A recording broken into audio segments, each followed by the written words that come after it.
Finish na, grabe to, just now, breaking news sa Latamba. Auntie Claire supalpal. Shock sila.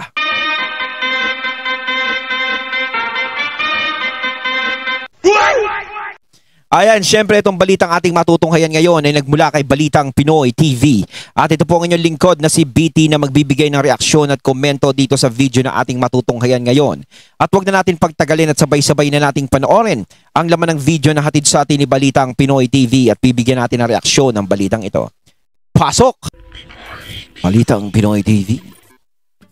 Okay, magandang gabi po sa inyong lahat. At ayun, syempre bago natin simulan ng video ito, nais ko nga pala magbigay ng credits dito sa boses at video na matutunghayan natin ngayon at bibigyan ng reaksyon, walang iba kundi si Don Mar TV. Syempre huwag niyong kalimutang suportahan ang channel ni Don Mar TV mga katunay para maging updated tayo sa mga vlogs, reactions at sa mga balitang hatid sa atin ni Sir Don Mar TV. Yan ha, huwag niyong kalimutan yan, Sir Don Mar TV ha. Ipagpatuloy natin. Bagong vlog, panibagong reaction video na naman ang ating tatalakayin ngayon. Ito po ay patungkol sa reaction pa rin no ng Malacanang na si Presidente Marcos Jr. Siya raw yung unang pangulo sa bansa na nagsagawa ng flood control probe. Diba, ipinagmayabang pa ni Auntie Claire Castro na kauna-unahang presidente na si Bongbong Marcos ay nagpaimbestiga sa anomalya sa flood control. Alam mo, Auntie Claire Castro, hindi naman yan dapat ipagmayabang. Unang-una, palpak na kayo. Wala sanang investigasyon kung yung presidente nyo ay matino, di ba? Unang-una, Auntie Claire Castro, pinabayaan niya ang mga corrupt officials sa gobyerno na ito. Pinabayaan niya na magkaroon ng anomalya at mga ghost projects dyan sa flood control. Yes. Diyan pa lamang sablay. So, at saka doon pa lang, di ba? Kunwari, ikaw, naging presidente ka. Pagkaupo mo ng palasyo, malalaman mo agad dyan kung sino yung mga tao na mga sablay kumilos. Yung may mga sabit. Hindi pwedeng hindi mo malaman yan, oras na tutukan mo yan. Po yan dapat ikapagmayabang, Claire Castro, na si Junior ang pinakaunang bla bla bla. Utot mo, Claire Castro. Sablay ka dito. Sa totoo lang. Okay? Sablay ka. Ito, pangatlo natin pag-uusapan ha. Kaya pala, galit na galit itong mga kongresista ni former President Duterte. Mamaya, may ipapakita kong video sa inyo na wala pong lusot itong mga congressman dati sa panahon po ni former President Duterte. Kasi sinusuri ng mabuti ang national budget ni former President Duterte bago ito aprubahan ni Tatay Digong. Mamaya papakita natin yan na sabi natin kaya pala gutom na itong mga kongresista sa mga sa mga budget. Gutom na gutom, ha? Kasi sa panahon po ni former President Duterte, yung bulsa nila buslot lahat. Walang malikom. Hindi totoo yan yung sinasabi ni Sir Don Mar. Talagang nung panahon talaga ni PRRD, halos talagang kung ikaw corrupt official ka, wala ka talagang kikitain. Mas gusto pa nga ni PRRD kung saan makakatipid, dun tayo, parang gano'n. Oo. Kaya nga si BP Sara ayaw nilang manalo dahil baka maulit. Isa din sa dahilan yan Baka maulit yung kay PRRD na hindi na naman sila makaporma. Kung sino man yun na gustong gumawa ng kalokohan. Ngayon parang all the way down. Kumbaga sa mang inasal only rice. Kahit gumawa ka ng kalokohan, walang pipigil sa'yo. Tapos, meron pa silang itong mga loyalista at itong mga dilaw, may pakulo pa silang gimmick na naninira sa mga Duterte ba na ito raw Diskaya contractor. Mga kontraktor raw ito ni Duterte. Kasi nung nabanggit ni Diskaya na nagsimula sila sa 2016. Nagsimula sila ng 2016 na naging kontraktor sa gobyerno. Sino pa naman ang presidente sa 2016 up to 2022, di ba si Tatay Digong? Kontraktor na daw dati itong si Diskaya sa mga Teka lang kung 2016 nagsisimula na sila, bakit yung kasablayan nila ngayon lang nangyayari? Di ba? Ay, nung panahon naman kasi ni PRRD, sa totoo lang mga katunay, 'di ba? Kung babalikan natin, wala akong matandaan na nilubog tayo lahat. Ni hindi nga nagbaha nung panahon ni PRRD. Kung nagbaha man lang, napakaliliit lang. 'Di ba? Hindi ganun ka partida na yon, may mga bagyo din nun. Hindi naman pwedeng dadaan yung taon na walang bagyo. Kaya nga merong A to say na bagyo yan eh. 'Di ba? Baka sabihin ng iba kasi, bakit? Wala namang ni PRRD. Wala namang bagyo nun eh. Imposible yun. Bakit noong 2016, simula nang naupo si PRRD hanggang sa magkaroon ng pandemic, wala namang baha? Bakit ngayon lang nagkaroon ng baha? Ano ang ibig sabihin nun? Ibig sabihin, kung si PRRD kasangkot doon sa mga ganyan-ganyan, inayos nila yung gawa, kumbaga yung mga kontraktor na inayos nila yung gawa ng panahon ni PRRD, tapos merong merong warrant, merong expiration date. 'Di ba? Halimbawa, ito gagawa tayo ng flood control. 2016, 2017 natatapos. Pagdating ng 2024 tsaka 2025, magko-collapse na 'to. Yun ang expiration date. Paano may expiration date? 'Di ba? Grabe naman kayo. Tapos biglang babain kasi wala nang lagpas na sa expiration date eh. Ano ba naman? Yung mga nag-iisip ng ganyan, 'di ba? Ang tatalino nyo. Patutunayan ko sa inyo mamaya dito sa Donmar TV bakit sablay yan na argumento. Okay, papakita ko ito Bakit sablay ang argumento nyo na si Diskaya raw ay dating kontraktor na ng Administrasyong Duterte. Pero bago ang lahat, bago natin ito pag-uusapan, help me po na i-like muna at i-share itong video na ito para guys kakalat ito sa taong bayan. Okay, sabay-sabay nating i-like muna at i-share itong video natin Facebook at YouTube. 1, 2, 3, go! Go! Okay, like and share para maraming makalam. And also guys, paki-subscribe at paki-follow ito para lagi kayong updated sa mga balita na kagaya nito at ma-notify ang inyong mga cellphones kung meron tayong breaking news. Okay? So, kagaya nito, breaking news ito. So, sabay-sabay nating i-follow, i-subscribe Facebook at YouTube. Ready? Follow, subscribe. 1, 2, 3, go! Go! Ayan, thank you very much. Okay. Itong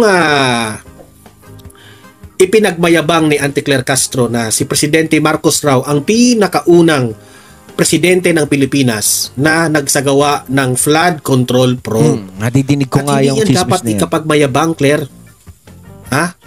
Kasi, nung pumutok ang issue sa flood control, unang-una, palpak na si BBM dyan.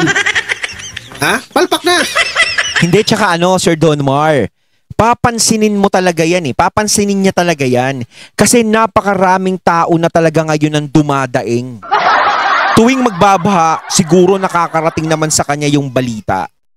Diba nakakarating sa kanya yung balita? Nakakarating sa kanya yung daing ng mga tao dyan sa baha. Diba? Nasaan yung pinagmamalaki mong 5,000 flood control project?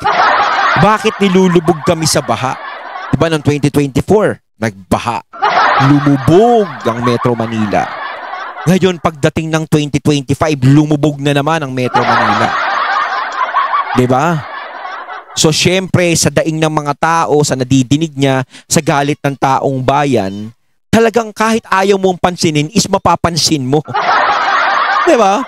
Hindi siya pwedeng magbingi-bingihan Kasi siya yung mapupunterya, lalong-lalo na kung halimbawa meron siyang patatakbuhin o i-endorse sa 2028, 'di ba? Kasi nga parang humina na sila 'di ba? Kasi kung malakas pa sila is nung midterm election, talagang nakapasok yung alyansa. Kaso nga lang hindi na sila ganoon kalakas.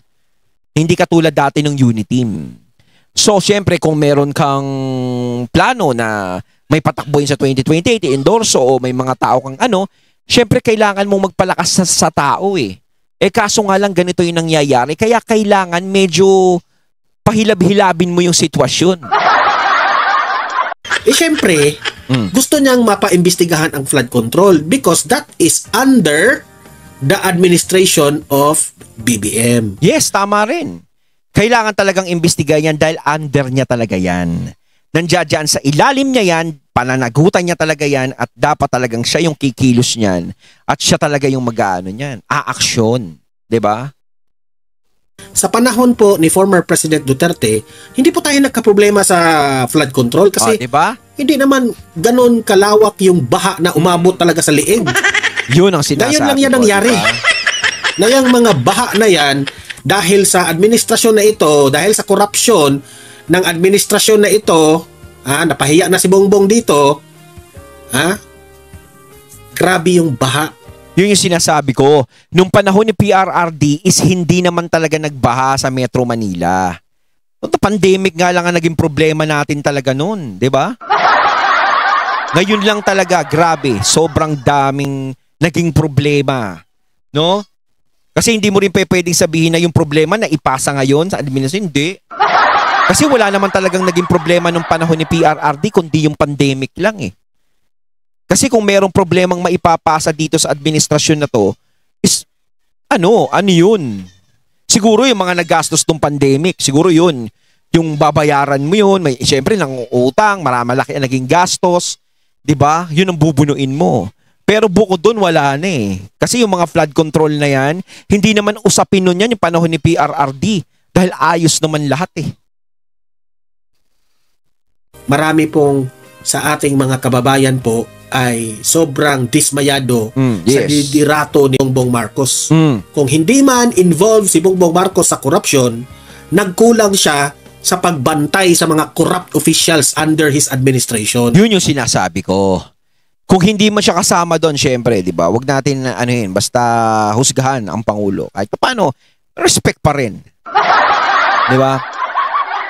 Yun lang siguro naging pagkukulang din. Doon na lang natin ilagay sa sitwasyon na yon na hindi niya binantayan lahat ng mga itinalaga niya dyan sa flood control project na yan. Kasi dapat talaga tinututukan mo yan. Hindi pa pwedeng ibibigay mo lang yan basta-basta. Lalo na, syempre, napakalaking halaga niyan. 'Di ba? Maraming nasisilaw sa ganyan. Yun na naging kulang. Masyado rin siyang nagtiwala sa mga tao niya na sila lang yung gagalaw. Kaya kasi nasabi ko, hindi pa pwedeng magtayo ka ng isang negosyo kung iba ang magpapatakbo. Kailangan ikaw mismo ang maging on hand dyan para masubaybayan mo yung magiging sitwasyon ng negosyo mo. Hindi ibang taong magpapagalaw dyan dahil kahit anong oras pwede ka nilang lokohin. Gaya ngayon. Diba? Sa sinabi niya sa SONA is maraming nagawa, 5,000 pero walang nangyari. Walang nagawa. Kumbaga, nagkaloko-loko, 'di ba? Nasira siya, maraming isyung lumabas, maraming nagalit. 'Yun ang naging problema. Yun eh. Ito, panoorin natin. Tandaan po natin, mismo ang Pangulong Marcos Jr. ang nagpapaimbestiga. Dahil nalaman po niya kung ano ang nangyayari at siya po ang bumisita mismo. Wala pa pong Pangulo sa history na gumawa ng ganitong malawakang pag-iimbestiga. Hindi nga po eh. Siyempre anti-clear, sagutin ko lang po. Wala pong Pangulo, sabi mo, walang Pangulo na gumawa ng ganitong pag-iimbestiga. Ang problema nga po, wala naman pong nangyaring baha anong mga nakakaraan kumpara sa mga nangyayari ngayon. Siguro po, kung nagkaroon ng malawakang baha katulad nitong mga nakakaraan nung mga panahon na yon, siguro nagkaroon din ng ganyang klaseng investigasyon. Paano sila magpapaimbestiga sa isang flood control project kung wala namang nangyayaring baha? Diba? Kaso nga natapat sa inyo eh. Nagkaroon ng sablay, binaha ang buong Maynila, buong 'di ba? So, sa inyo matatapat talaga, kayo talaga nang dapat gumawa ng aksyon niyan. Kung hindi, kaya nga sinasabi ni Sir Don Mar tama, hindi po pwedeng ipagmalaki yan. 'Di ba? Hindi po pwedeng ipagmalaki. Kung hindi naman po nangyari yung bahaan ng mga nakakaraang administrasyon. Kasi pwede niyo pong sabihin yan kung nung panahon ni PRRD ay lumulubog ang Metro Manila. Lumulubog ang mga lugar. Tapos hanggang ngayon lumulubog pa rin. Pwede niyong sabihin yun. Kaso nga lang walang nangyaring ganun. Kaya nga sinasabi ko kanina, pandemic lang po ang naging problema. Diba? Kaya talagang walang ibang mag-iimbestiga niya. Walang ibang administrasyon ang gumawa niyan. Talagang kayo, syempre sa inyo nakatapat eh. Mga maanumalyang flood control project. Tama ka dyan. Wala pang presidente except Bongbong Marcos ang malawakang pag-imbestiga dito sa flood control. Tama ka. Wala pang presidenteng nakapag gawa niyan, kundi si Bongbong Marcos. Bongbong Marcos lamang. Okay? Malinaw. Malinaw yan, Claire. Sinabi mo mismo. Lumabas sa bibig mo. Si Bongbong Marcos ang pinakaunang presidente na nagsagawa ng flood control probe. Alam mo ba kung bakit? Guinness World of Book Record yan. Siya lang ang presidente na nakagawa niyan. Kasi, out of all the president na nagdaan sa Pilipinas, Claire Castro, siya lang naman ang pinakapalpak na administrasyon na gumawa ng flood control. Yun ang tanong. Ayun ang sagot. Ha? Yan ang sagot sa ipinagmamayabang mo. Hindi po maganda, di ba? Yabang mo eh. Sobrang yabang mo. Si Bongbong Marcos lang ang nakagawa. Walang ibang presidente ang nakagawa na paimbestigahan. Kaya sa tingin nyo, no, kung nung panahon ni PRRD nangyari yan, ang Pilipinas lumulubog sa baha, o yung Maynila, Metro Manila, sa tingin nyo ba hindi aaksyonan ni PRRD yan? Malamang ko, aaksyonan yan. Yung mga kurakot nga, ina-aksyonan ni PRRD dati. Malamang ko, aaksyonan yan. Kaya, kumbaga, itong pagmamalaki na ito, no, is hindi maipagmamalaki talaga. Hindi talaga lusot yung ganun. No? Ayos na yung pinuri mo na lang sana, hindi mo na pinagmalaki. Control, bla bla bla. Kasi nandamay pa siya ng ibang administrasyon eh. Kumbaga, walang presidenteng gumawa nito kundi Huwag na sanang ganun. Hindi ka na sana nagbanggit ng ganun. Talaga namang walang presidente na gagawa niyan eh. Kasi wala namang nangyaring bahaan nung panahon nila eh. Anong yabang mo? Of course, siya lang. Kasi siya lang ang pumalpak sa flood control. Di ba? For God. Totoo yan, Claire. Tama talaga yung sinabi mo. Wala kami, di kami tutol dyan. Siya lang ang nagpa-imbestiga. Kasi, under his administration, pinabayaan niya ang mga korap. Sa panahon po ni yun talaga yung naging problema. Yun yung magandang Yun yung maganda na lang sanang inamin. No? Pasensya na kayo, mahal kong mga taong bayan, is napabayaan namin tong mga ganid na ito. Parang ganun na lang sana sinabi ni Auntie Claire. Napabayaan namin na, kumbaga, umabuso sila. Kami na pong humihingi ng tawad sa inyo at pinapangako namin na talagang ang investigasyon ng Pangulo ay ipagpapatuloy niya hanggang sa marisolba ang problema. Yun, maganda yun. Di ba? Di ba? Hindi na lang sana kinumpara sa ibang administrasyon. Kasi parang pa rin eh, si Auntie Claire eh, parang meron pa rin siyang banat eh, parang simpleng banat. 'Di ba? Hindi ko tulad ng ibang presidente ganito. Yung walang lusot yung mga kongresista diyan. May nagbabantay sa mga katiwalian, sa mga korupsyon. Anong imbestigahan kung wala namang gumagawa ng corruption? Diba? Yes. Meron sigurong corruption pero hindi kagaya ngayon na grabe na sobrang lala. Kaya si Marcos ang naka-record. Tama yung sinabi mo, ang pinakaunang presidente na nagsagawa ng flood control probe. Kasi, alam mo ba bakit? Iwas yan eh. Umiiwas na siya yung pagbibintangan. Alam mo naman ng presidenteng ito, turo ng turo kung sinong may kasalanan. Tsaka dapat talaga gawin niya yan eh. Kumbaga, tumatalbog sa kanya yung problema na yan eh. Sa kanya tumatama. Kailangan linisin niya yung pangalan niya dyan. Diba? Kumbaga, ikaw ang may gawa niyan. Ikaw ang may gawa sa mga halimaw na yan. Ikaw ang pumuksa dyan. Kasi ikaw lang yung, nakakaalam kung paano mo sila puksain eh. Diba? Palpak ka, Claire, palpak.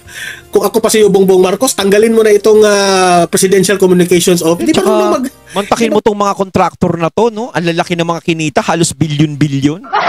Yung tipong nagbabayad ka ng buwis sa araw-araw, no? Halimbawa, ikaw, isa kang simpleng mamamayan lang, tumutulong ka, nagbabayad ka ng buwis, iniisip mo na makakatulong yung buwis na binibigay mo sa ating bayan para pag kinailangan ay merong mahuhugot.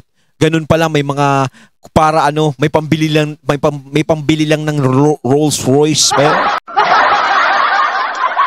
Grabe. Mga kontraktor ka lang, kikita ka ng bilyon-bilyon. Grabe naman yun. Mantakin mo, ganun ka lang, no? Dinaig mo pa yung ano. Diba? Grabe kumita talaga. Kaya parang, parang gusto ko maging, DPWH. Sorry. Pasensya na. Marunong magtanggol ng presidente. Ay, nako. Kahit natamaan ang kanyang administrasyon, matapang ang Pangulong Marcos Jr. Kahit matamaan nga kung natatamaan ang sarili niyang administrasyon, ginigiba rin niya ang sarili niyang administrasyon. Hindi talagang matatamaan yan kasi nga administrasyon niya to. Diba? Sa kanya nangyari yan eh. Na ito ay paimbestigahan. Paimbestigahan niya na rin yung sarili niya. At para lubos-lubusin nyo na yung investigation, magpa-hair follicle test na rin siya. Pero, ang tanong, Auntie Claire, napaimbestigahan ba si Saldico? Napaimbestigahan ba si Romualdez? Nga, wala. At saka bukod dyan, malamang ko sa mga ganyan-ganyan, meron pang mga, ano yan? Diba? Meron pang mga big fish dyan. At dahil sa pag-iimbestiga na ito, naisiwalat din at napatunayan ni Secretary Bato de la Rosa na ang mga Diskaya ay 2016 pa pala na mamayagpag. Diba? Ang ending, Duterte ang dinikit. Si Duterte, patungo pa rin Duterte yung kasalanan. Dinikit talaga niya, no? Eto kasing si Auntie Claire, hindi talaga makukumpleto ang araw nito kapag hindi niya nababanggit ang mga Duterte. Kahit sabihin mo hindi niya banggitin, basta masama sa topic. Sinabi nga kay Senator Bato, natuklasan na 2016 pa pala, ganito. Kaya nga sinasabi ko kung ang mga Duterte o si PRRD ay kasabwat dyan, dapat nung 2016, 2017, 2018, 2019, 2020, 2021, lumulubog ang Metro Manila sa baha.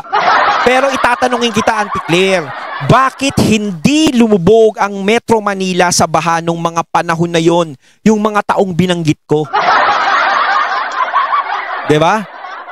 Auntie Claire, bawat taon may pumapasok na malalakas na bagyo. Bakit hindi po lumubog?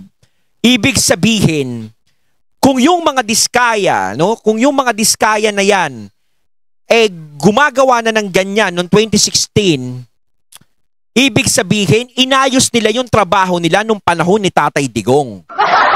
Diba? Kaso nga lang, parang ang ginawa siguro nila, merong expiration date. Diba? May expiration date. O pagdating ng 2022, 2023, 2024, wala na. Expired na yung gagawin namin. Common sense lang po. Diyos ko naman, alam ko po, mas matalino pa kaysa attorney kayo. Diba? Bago po kasi tayo magbitaw ng salita, aralin po muna natin kung ano talaga yung nangyaring sitwasyon nun. Kasi, Auntie Claire, ako po nagsasabi sa inyo, wala po, hindi po nagreklamo yung mga tao sa baha noong panahong 2016, 2017, 2018, 2019, 2020, 2021. Lahatin nyo na! Auntie Claire, yung baha, Auntie Claire, sa Maynila, imbestigahan mo na ang Davao, di ba? Tapos na ay, nako, wala talaga itong babaeng to. Basura ka talaga. Sa flood control projects na sila mismo ay nasasabing Hindi ko nga maintindihan siya kumuha ng confidence sa mga sagot niya, di ba? Kakahiya siya. Sa totoo lang, wala namang naniniwala sa'yo. Ikaw ang unang dahilan kaya bumaba ang rating ni Bongbong Marcos. tangkot sa ghost flood control project. At yung nireklamo ni Mayor Magalong na rocknetting ay 2018 pa pala ito. What? Ang galing talaga Dami mo namang alam. Ang twist ng istorya At yung nireklamo kay Pangulo na binisita sa Bulacan. Alam mo, Auntie Claire, kahit anong sabihin mo dyan, mismo yung media, hindi na maniniwala sa'yo. Hindi na Para nga maniwala siya sa'yo. tumutulay. Ay 2021 pa pala ito nagawa. So dahil sa malawakang pag-iimbestiga na ito, Malawakang pag-imbestiga sa kapalpakan niya. Di ba? Imbestigahan mo si Saldico, si Romualdez. Tingnan natin kung kaya ninyo. Di ba? Hindi nyo kaya, no? Ayon, at ating natunghayan ng video na nagmula kay Balitang Pinoy TV. At syempre natunghayan natin ang boses na yun ng video na yun na binigyan natin ng reaksyon na nagmula kay Sir Don Mar TV. Kayo mga katunayan ang masasabi niyo tungkol dito. Comment lang po kayo sa comment box. So once again, I'm BT and I'm out. Peace.